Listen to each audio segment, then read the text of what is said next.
حضرت شعیب علیہ السلام مدین کے اکثر لوگ نہایت دھوکے باز اور لالچی تھے۔ اللہ تعالیٰ پر ان کا بالکل ایمان نہیں تھا۔ وہ تجارت میں کم تولتے اور ہر سودے میں بے ایمانی کرتے۔ اللہ تعالیٰ نے حضرت شعیب علیہ السلام کو ان لوگوں کی رہنمائی کے لیے اپنا رسول چنا۔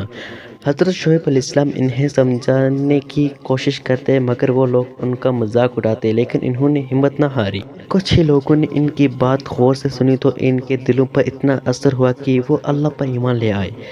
یہ دیکھ کر وہاں کے نافرمان سرداروں نے حضرت شعیب علیہ السلام کو دھمکی دی۔ سرداروں نے کہا کہ آپ اپنی تبلیغ سے رک جائیں ورنہ ہم آپ اور آپ کے ساتھیوں کو یہاں سے نکال دیں گے۔ دشمنوں کی دھمکی کے بعد حضرت شعیب علیہ السلام نے وہاں سے چلنے کی تیاری کر لی۔ جانتے تھے کہ اللہ تعالیٰ اس قوم کو معاف نہیں کرتے جو اللہ کے رسول کے دشمن بن جائیں۔ انہوں نے آخری بار ان لوگوں کو خبردار کیا۔ انہوں نے کہا کہ اے لوگو، اگر تم نے توبہ نہیں کی تو تباہ و برباد ہو جاؤ گے۔ جب حضرت شعیب علیہ السلام اور ان کے ساتھی وہاں سے کافی دور پہنچ گئے تو مدین پر اللہ کا عذاب نازل ہونا شروع ہوا۔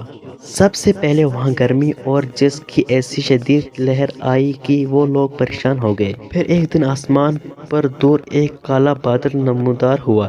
اس بادل میں بجلیاں کڑک رہی تھیں۔ مدین کے لوگ بہت خوش ہوئے۔ ان کا خیال تھا کہ اب ٹھنڈی ہوائیں آئیں گی اور بارش ہوگی۔ وہ سب کے سب بارش میں نہانے کے لیے کھلے میدان میں نکل آئے۔ تب اس بادل سے ان پر آگ کی بارش برسنے لگی اور ان سرکش کافروں میں سے کوئی بھی زندہ نہ بچا۔